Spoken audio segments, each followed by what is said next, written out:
Yes. What's going on, guys? My name is Eddie Tranzcendent, and I would like to welcome you to the Transcendent Outlook podcast. Specifically, today we will be recording another one of my Entrepreneurs of Connecticut series podcast. And today, I'm very excited to be bringing someone on the podcast that I've interviewed a few times already. This is probably the third or fourth time that I've interviewed Allison, and they've all been for kind of different reasons, right?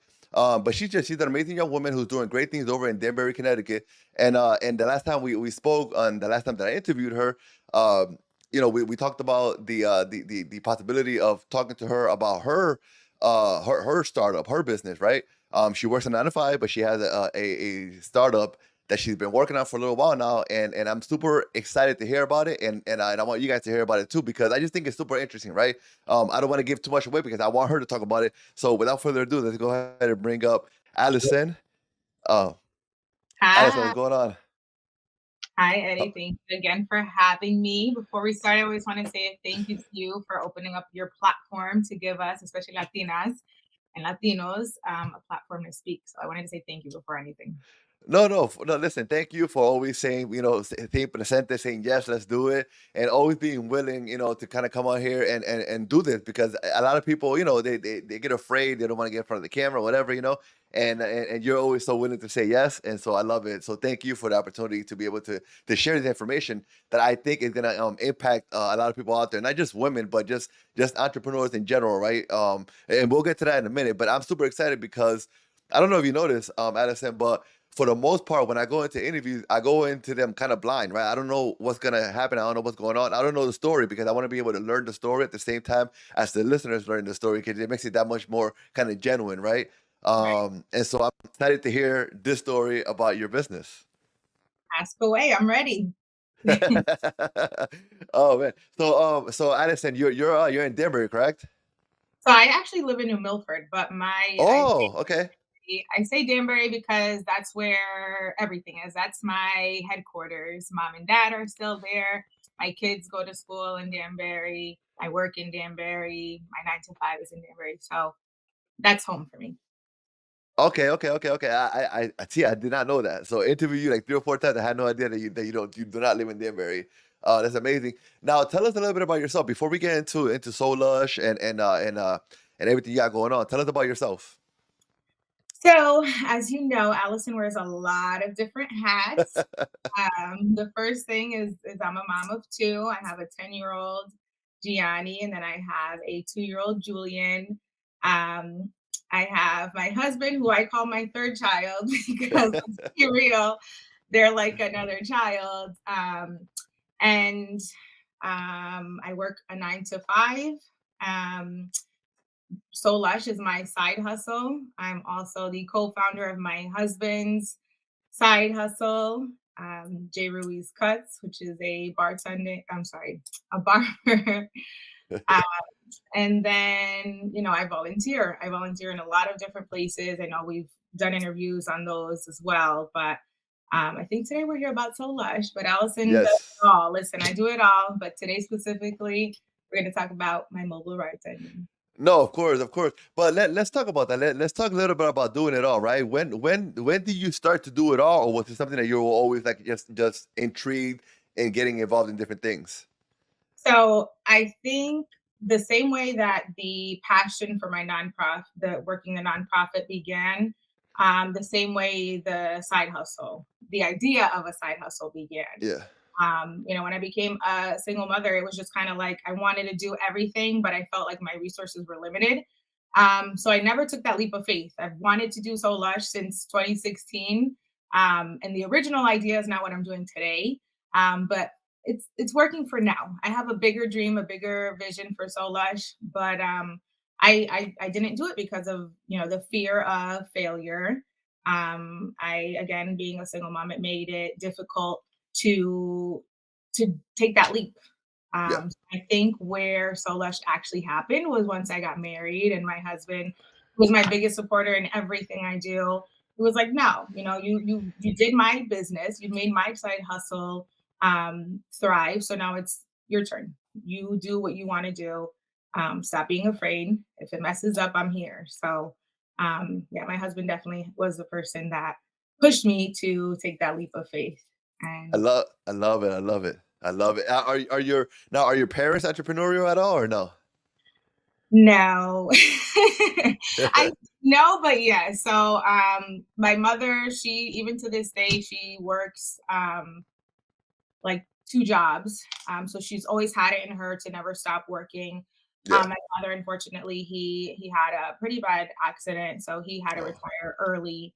okay. Even when the doctors told him to stop working, he's still working against doctor's orders. So they've always told me like, you got to make your own money, um, and figure it out some way, some shape or form, make it work. So yes, but they never started their own hustle, if that makes sense. But are they from the US or no? No, so they were both born in Nicaragua. They came here fairly young with 2 children, um, no papers, Yeah. and they worked their way getting they came on asylum from Nicaragua during the Revolutionary War over there. Um, Okay. and they worked their way up the ladder, so to speak. They got their papers and did it the right way. And Now, um, what was it like the typical kind of and I say like the typical kind of immigrant family mindset of like you have to get an education and go to school and get a good job? Was it that type of upbringing that you kind of had to kind of were growing up in? Absolutely. My mom would tell me, I don't care what you do, you're going to school, you're going to college. Cause I thought, I don't have to go to college. No, Yeah. and every degree I've gotten, every certificate I've gotten, she still has them. So I have no idea where my high school diploma is because I take the picture with it and she snatches it and puts it like on her pedestal because I tell her these degrees are all for you. Um, I didn't, believe where I'm like, do I need to go to school? Thinking I know it all and I have it all figured out at 17. I didn't think it was necessary, but obviously I soon came to find out it is very, very important. And then as you get older, you're like, all right, my parents had a point. Yeah. So Yeah, no, no, definitely. I only ask because a lot of times when it's that type of mindset that you're being raised in, the idea of being an entrepreneur is something that's almost like taboo, right? Something that's kind of like frowned upon, right? Like, no, you're not gonna be like your own boss. You have to get a job, do the traditional stuff, and that's the way we're gonna go. And so I only ask because I wonder if if at any point your parents looked at you a little sideways because you were thinking about kind of doing your own, doing something different on the side. no, I think my parents are, I spoke about my husband being super supportive, but my mom and dad, had I not had them, there's no way I wouldn't even have bartended. Like I began bartending in 2017, and that wouldn't have been possible as a single mom without my mom and dad. They never once made me feel like my child or I was a burden for wanting to do more for my son. So had it not been for them, I would not be here today. Love it. No, I love it, love it. That's definitely good, and 'cause it helps, right? Because sometimes I think part of that nervousness or that fear of failure that we talk about is just that, the fear of failure, because, we don't want somebody like our parents to say, like, "I told you so," like, "Te lo dije," Right. No, my parents have been super supportive from day one. My mom actually would constantly tell me like they can strip you away from everything in this world, but they're never going to take away what you have in here. So Yeah. knowledge and education is key, and being able to run my own business, she's just like, that's yours. No one's going to take that from you. I love it, I love it. So, and when did you start bartending? So I started bartending in 2017. So after moving back from Florida, um, Okay. I got my corporate job, but I've always felt like I didn't want to give my son any less than a two parent household would have. So yes, I had a great job. My son had insurance. He had, bills were paid for, but I'm like, but I still can't do the things I want to do for him. I want to travel the world with him. I want Yeah, to be able to afford that Hot Wheels thing they have at Webster Arena, but I I only had enough to maintain, right? So I was like, I need to make extra money. So I saw that Naugatuck Valley was giving bartending courses, and oh, I was like, okay. I love, my sisters actually used to call me the lush because I always had a drink in my hand. I'm always making something up, or I have a glass of wine. So it was an inside joke that I was the lush, the family lush. Mm. Um, So I was like, why not? Why wouldn't I start a bartending course? I got my certification, and then a month later, I'm like, okay, now I actually have to go and work, right? So I went to the bar down the street from my house, and I was like, they're looking for bartenders. And that was it. That's where I started working at dive bars. So nothing, you see these craft cocktail bars. It wasn't that. It was just I knew all the regulars, and they ordered the same thing. I knew their drinks. So that started in 2017, and it became the money I would get was just for me and my son to spend on whatever we wanted. It wasn't for bills. It wasn't for Yeah, necessities. This was our play money. So, yeah. I would work late hours, obviously, but the next morning when my son would wake up, he's like, "Mom, how much money did we make?" And he would see how many singles I would have because he knew if I came home with singles, they automatically went into his piggy bank. So, like, I Yeah. would always tell my manager, "Can you swap these out? Because like, if I bring all the singles, he's gonna take them all." So the singles would go to his piggy bank, and then whatever else we had, I'm like, "Where do you want to do?" And it was pretty much always the same thing: a park, pizza, ice cream. But it was money we could do whatever we wanted to. Yeah. So that flexibility, as a single mom, is not. It wasn't. It's not the reality for a lot of mothers. So it felt good to be able to say, you know what? Every birthday, we started a tradition where every birthday he wakes up in a different state. So ever since his second birthday, he's never been in Danbury, Connecticut. He's been to Mm. California, Miami, Tennessee, um, I lost count, New York, Boston. So every birthday, he wakes up somewhere different. And again, that's only possible because we had this additional source of income. No, definitely, definitely. I mean, part of it has to be too has to be the atmosphere too, or am I wrong? Right, just the atmosphere of being out, being around people. Is that something that you enjoy as well? Because I would assume that to really be able to enjoy what you're doing, you have to enjoy where you're at, right? Of course, yeah. I think when you bartend, obviously I didn't start. I wasn't this vocal, and I was pretty shy, believe it or not, until bartending. Bartending definitely took me out of that. Like, I don't know this person. I'm going to go and strike up a conversation with them. So it definitely taught me to be, just get out of my comfort zone. I learned how to talk about literally anything with anybody. Yeah, Um, and then, like you said, it's the environment. I made sure that the places I was working, they become like family, and they make sure they take care of me. Because yeah, obviously, with bars, you come across people that are extremely intoxicated, and it can become dangerous.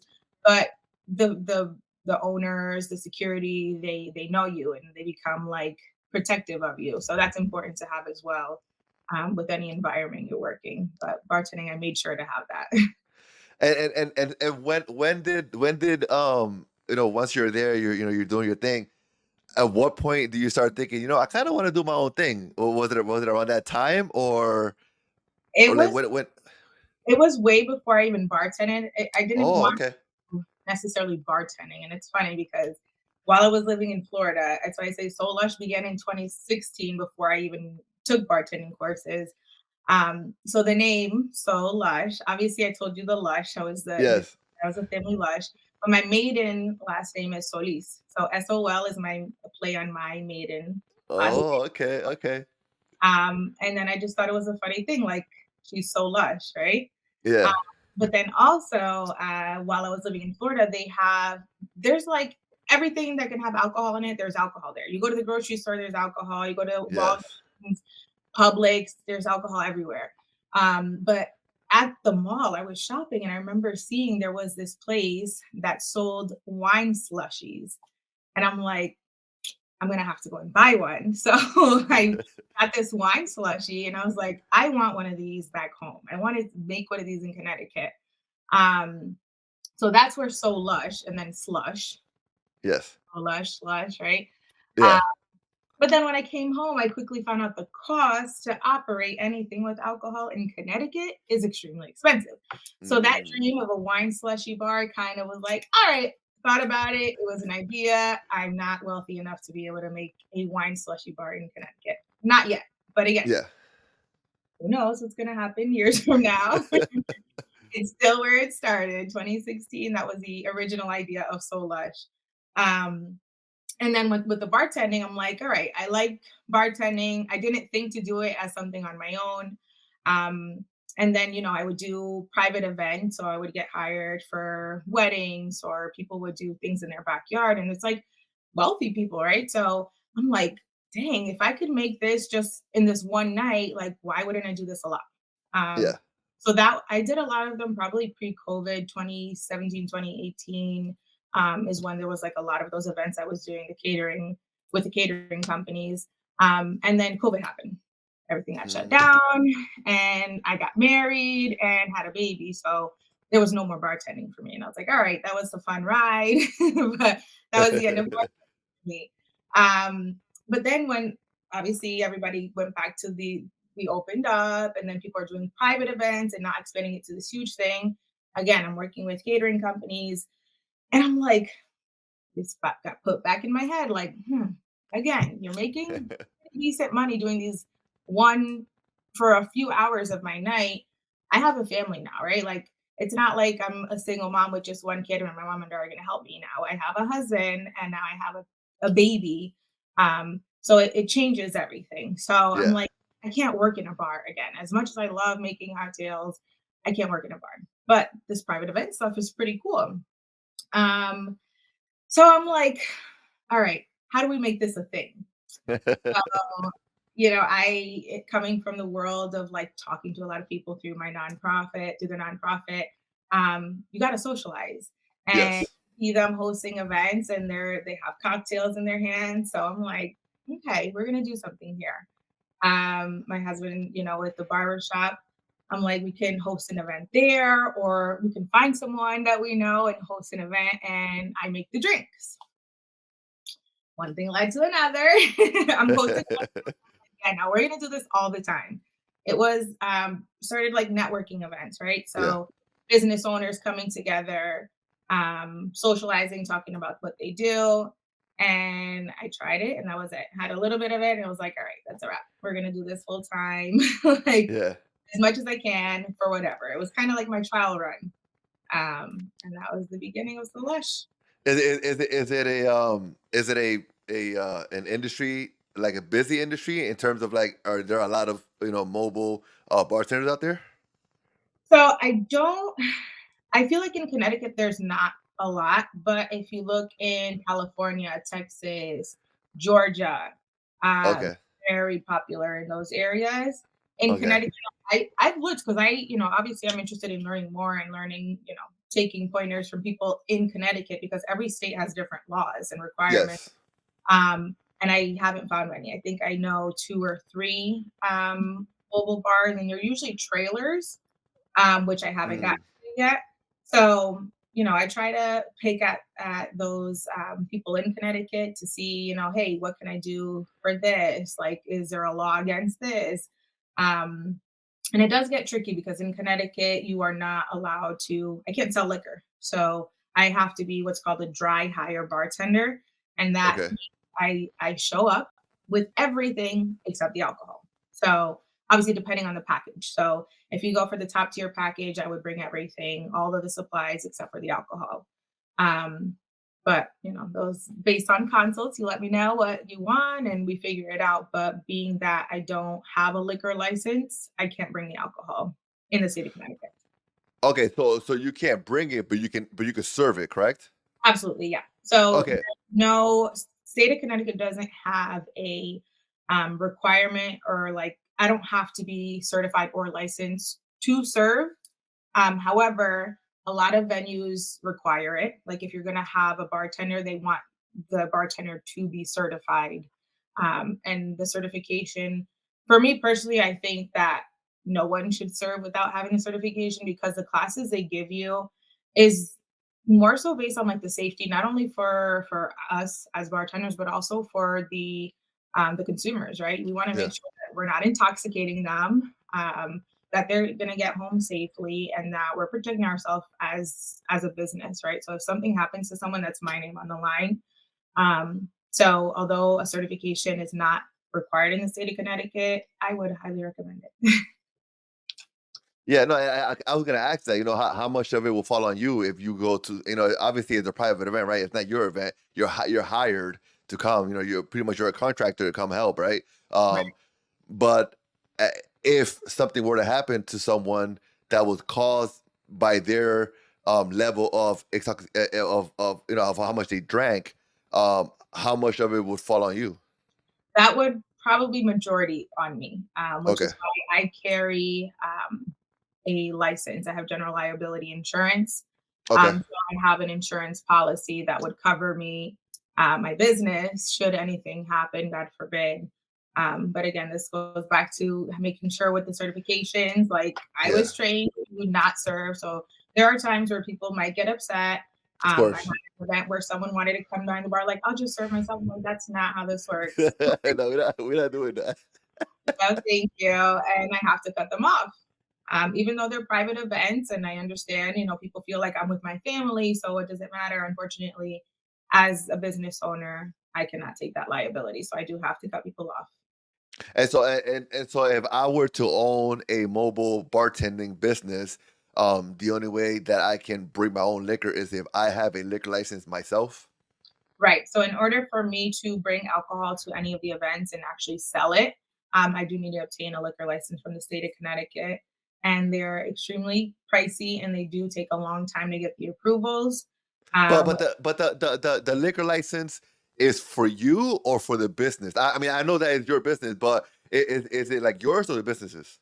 it would be me. So if I'm bringing the Oh, alcohol, okay. I have to obtain the liquor license. Let's No, say no, no, no. I mean, but your liquor license, it has your name on it or it has the business name on it. it would be, so if I were to apply for it, it would be SoLush or Okay, Allison Ruiz with SoLush or SoLush. okay, Yeah, Allison Ruiz. So it's gonna be my name as like the person under SoLush. yeah, Um, but since I am a LLC, it would be yeah. put SoLush, but obviously I would be the person under it. Okay, okay, got it, got it. Oh, that seems like cause I could only imagine. I mean, I think just for a regular establishment, it's probably difficult to get one. I can only imagine for a mobile bartending business, especially when you're telling me that Connecticut doesn't really have a lot of them. I'm sure there's gonna be a lot of like what's going on, trying to invest. And especially because with it being mobile, that's Yeah, where risk is involved. So the department, what is it, alcohol, beverage control, like they want you to have a brick and mortar. They want you to have a place that they can yeah, go pop up on you and check to see that you're serving properly. And if as yeah, a mobile bartender, it's not something that they can pop in and check because they don't know where I'm at. So it's probably not something that's looked upon well within their industry, but that's why I promote it as a dry hire only. yeah. No, that's super interesting. Um, Now, tell me about the type of events that you guys, well, not you guys, you, the type of events that you cater to. So we do everything. We've done so I've done my kids' birthday parties, I've done my nephew's birthday parties. Yeah. So mocktails are new, right? Okay. So people don't realize like bartending isn't just alcohol. I can make a mean fake yeah, or Yeah. what was the rum punch? I made like a mocktail of that. So I can do mocktails anywhere. So I can do kids' birthdays, I can do baby showers. We've done weddings, um, a customer appreciation event, which was interesting. We catered to grand openings. Uh, So it's pretty much any type of an event that would have beverages, you can come and set up your bar. Exactly. You can, and I've worked in really tight spaces. I don't know if you follow me on the business page on Instagram, but like I did an event on Friday or Saturday night, and it's in the barbershop. So it's this very tight space, but I make it work. They gave me a table to put the drinks on, and I brought my little mini bar, and we make it work. If you have a bar, great. If you don't, I'll bring one. How has the experience been in terms of working for yourself? Was it what you thought it was going to be? I knew it was gonna be challenging, Yeah. but I think it's very rewarding because I get to, um I hate to say this, but I definitely have a control problem. I'm very controlling in a lot of the things I do, and in some places it's a flaw, but in my experience of entrepreneurship, it works for me because I like being able to say this definitely works and this definitely doesn't without getting someone else's feedback. This is just like I know this definitely does and does not work for me, and I can say I will take this event or no, I will not take this event. My a good client for me may not be a good client for someone else. So if I can kind of take from the beginning that someone, for example, had this young lady reach out. I sent her my quote. She paid me in full. And she's like, it's my 21st birthday. I said, that's awesome. We're coming up with all the details. Um, and then I sent her my contract. She sent it back to me signed in like less than 5 minutes. I'm like, she didn't read the contract. In my contract, Yeah. I very clearly state like I will not serve anyone underage. And if I need to, I will card people unless you have someone carding at the door. So she said something, I said something along the lines like, how are we going to separate, if there's any minors and who's an adult? Because I know you're 21, you probably still have friends who are underage. Hmm. Oh, so you actually do that? So you won't serve? Yeah, I actually don't serve alcohol to minors. So again, didn't read the contract. I'm like, had I not been how I am, maybe someone else would have said, well, they paid the deposit, they're lost, right? They should have read the contract. But me being how I am, like, you're young, you're Yeah. silly. So I'm like, you know what? Let me send this girl all her money back. Um, and like I said, it doesn't work for me, but maybe somebody else wants to risk their certifications and license and the reputability. I'm not. So when I say that I like to be able to have control of these things, that's kind of why. I just want to make sure things are done right to protect myself, my business. Um, so it works for me. And talking about risks and protecting yourself and your business. Um, ha- what do you do in terms of really protecting yourself, right? I mean, you're a young woman, right? I don't know. I mean, unless you're gonna tell me that your husband comes with you on these on these jobs. But do you go by yourself or does your husband go with you? So it depends on the Okay. events, what type of event it is. Okay. So in all of the quotes that I get, I'll ask how many guests we're gonna have. So anything over 40 guests, I automatically am gonna need a bar back. Um, Okay. and if we go beyond like 60 guests, we typically need an additional bartender. So we're a family-run business. My Yeah. cousin is certified. Okay. My husband, he's still got like a question or two to do, but he will be certified. And then, I have other people who have their certifications that I'll bring on board if needed. I haven't had a party large enough where I've needed more than just one bartender. But yeah, he's my husband has been my my bar back, or my cousin has been my bar back. Um, so I have never felt like a lot of the clients that I meet with, I have to again make sure, and part of being in control is knowing that I'm not gonna put myself in a situation, uh, a dangerous situation. So I'm really big on intuition and Yeah.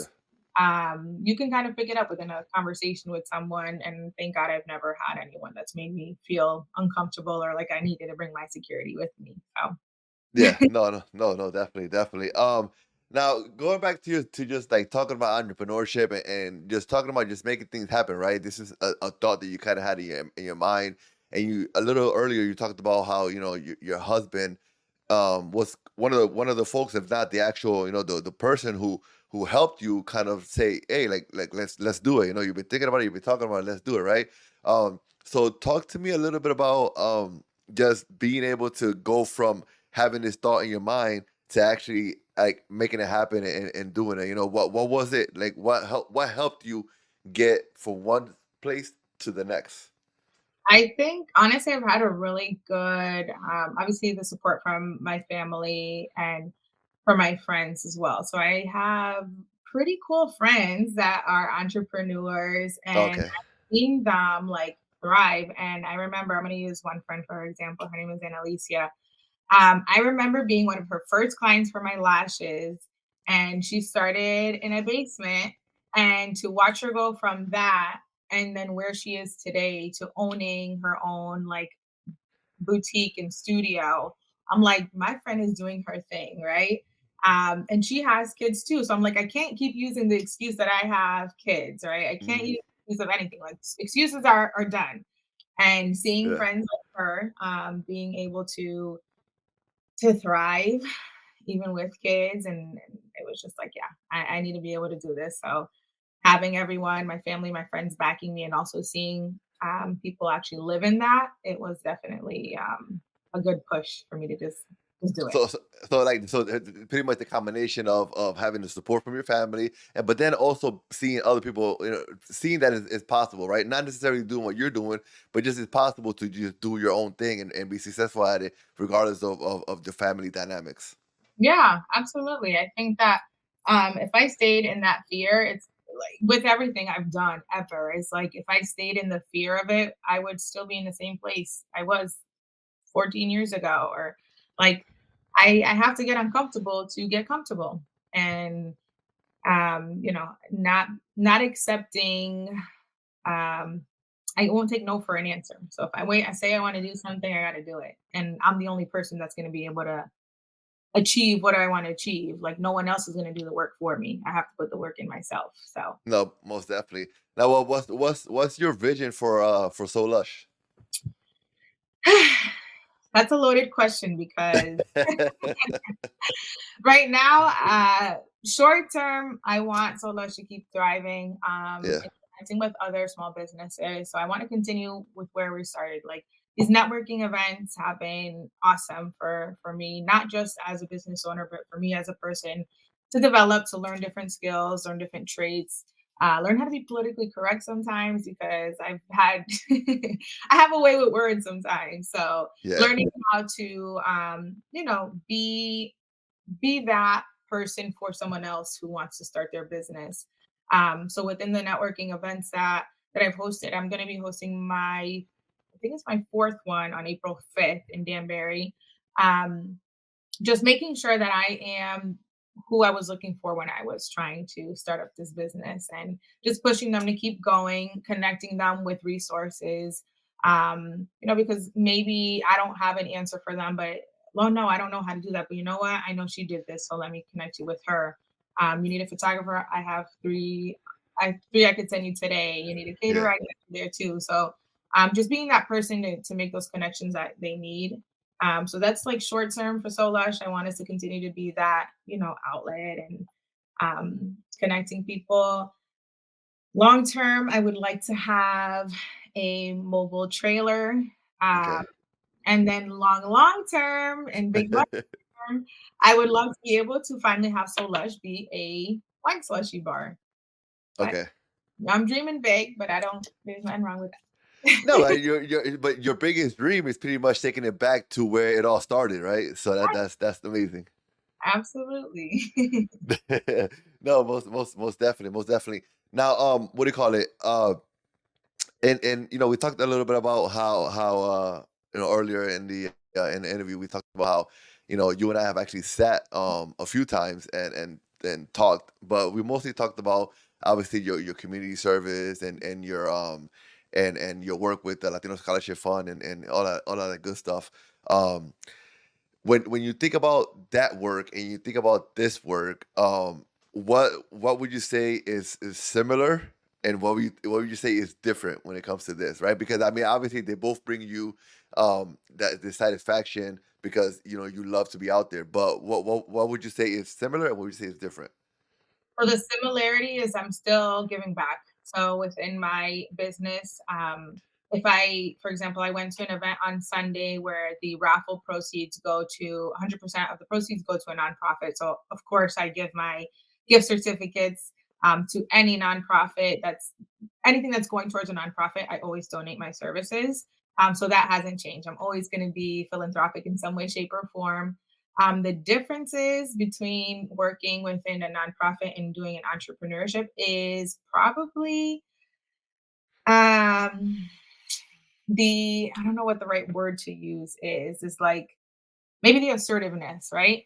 because within the Okay. volunteer world, it's like people are doing this from the goodness of their heart, right? They're Hmm. using their time, they're donating their time, whereas business is business. Time is literally money.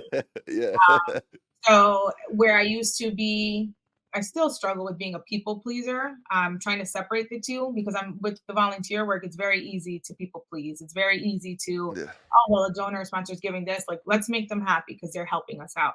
And then with the Yeah. business side of it, trying to separate that and letting go of that. Like, no, we can't people please here. Like, I have to be able to cover my overhead costs. We have Yeah. insurance now. We have marketing. We have to buy business cards. There's a lot Hmm. of expenses that people don't see that come behind being an entrepreneur. Hmm. Um, so the difference I would say is just separating the two is like it can't be a people pleaser anymore.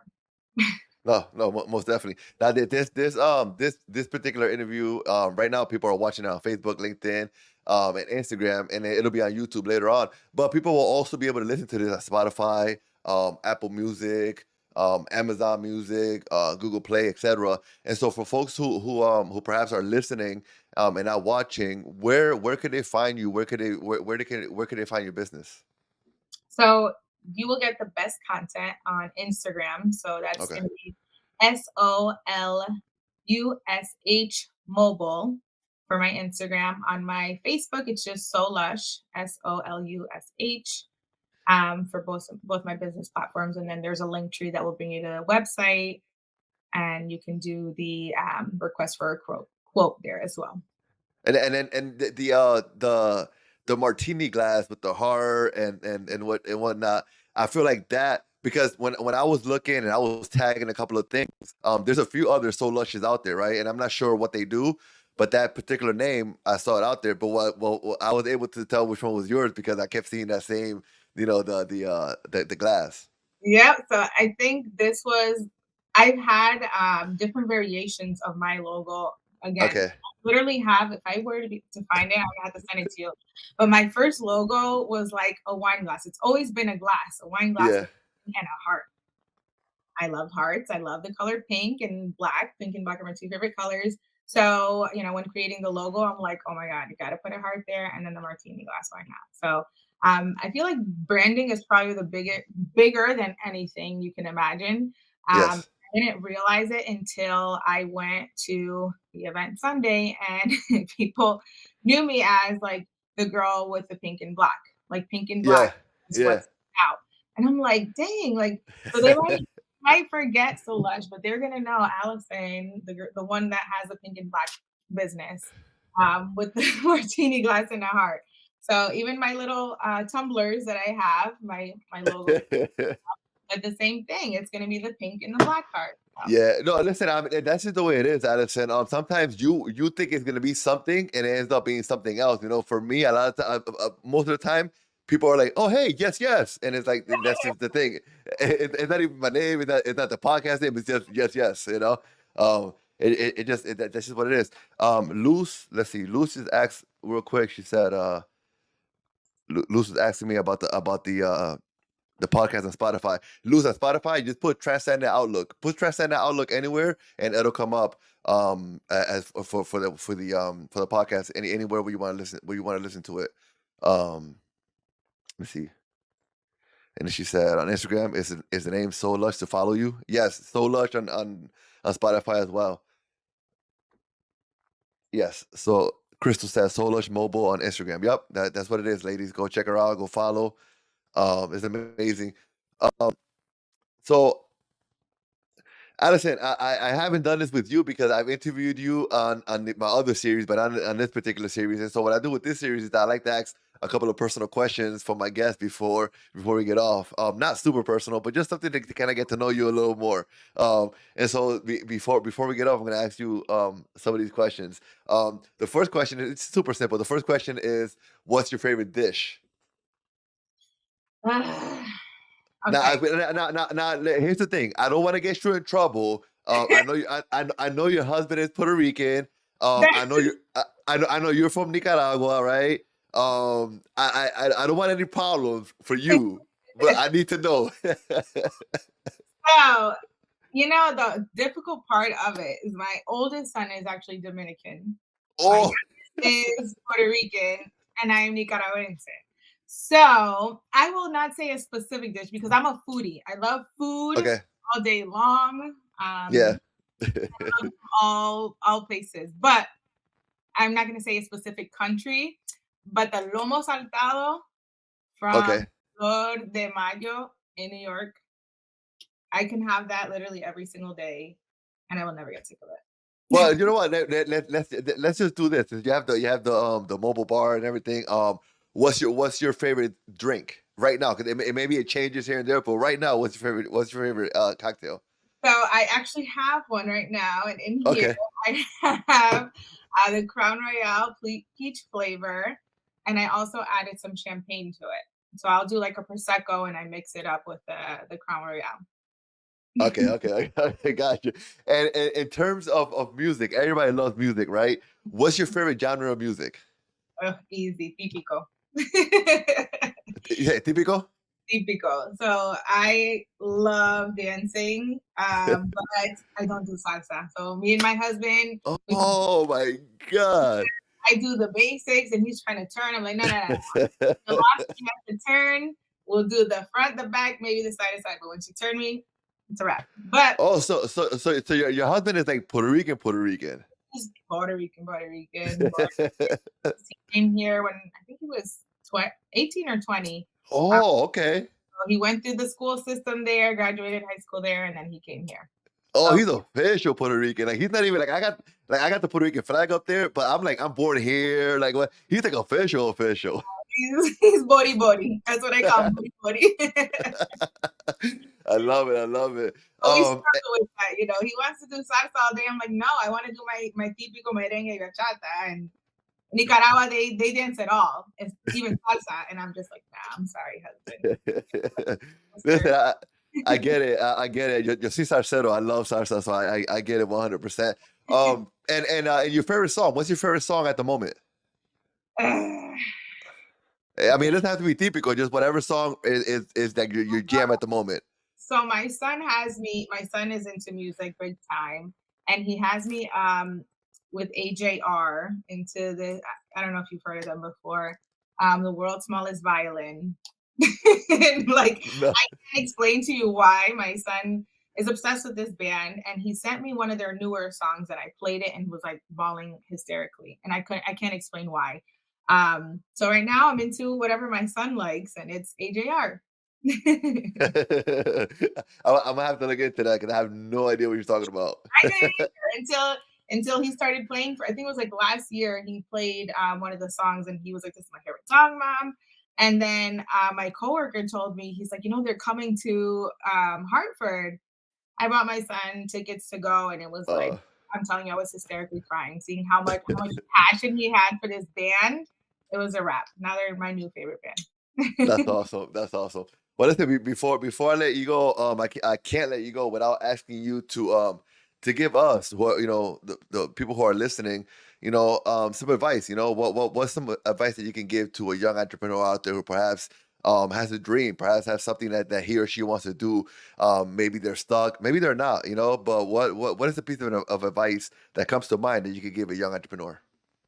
So the first thing is going to be, and I'm sure it's very what's the word? Like everybody says this. Cliche, very cliche. It's very cliche, but your net worth is your net worth. You the connections you make are priceless. A lot, if not all, of the clients I have are because of connections I've made. I've been referred. I think probably all but one of them were referrals, and the other one kind of stumbled upon me on Facebook. I think it's super important to make sure that the first impression with everyone, you hand your business card. My name is Allison. I'm the owner of SoLush.